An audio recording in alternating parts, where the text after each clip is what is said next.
Ginanap kanina ang unang parehong laban ng Warriors kontra Lakers sa Summer League, kung saan durog ang Lakers sa Warriors. Mga kaibigan, tambak ang inabot ng Lakers na nagtapos sa score na 104-72. Isa sa tinutukan ng maraming fans sa larong ito ang first round number 11 pick ng GSW ngayong taon na si Yaxel Lendabor.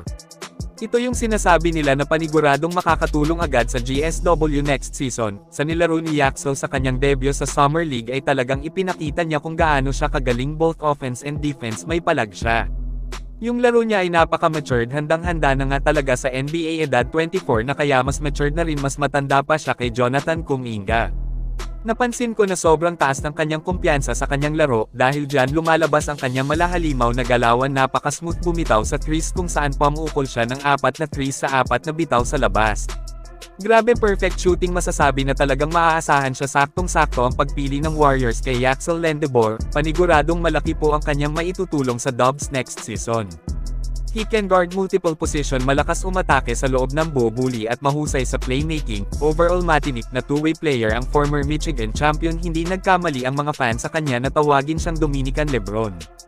Pakitang gila si Yaxel, walang minti, 6 of 6 siya sa field, 4 of 4 sa threes, 5 rebounds, 6 assists at 1 block shot. Perfect game para sa rookie ng Warriors.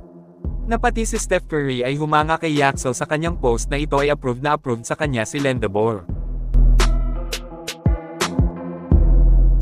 Ngunit bago tayo magpatuloy ay subukan nyo pong maglaro sa bagong laro na Puzzle Dog. Hindi po ito isang sugal, hindi nyo kailangang maglabas ng kahit isang sentimo na puhunan para kumita, mga kaibigan. Magsipag lang sa paglalaro, gawin ang daily task na hinihingi ay kikita na kayo kahit nasa bahay lang. Ang maganda sa Puzzle Dog ay mabilis ang pag-withdraw, hindi kagaya sa ibang laro. I-click lang ang link na nakapin sa comment section. Maraming salamat po.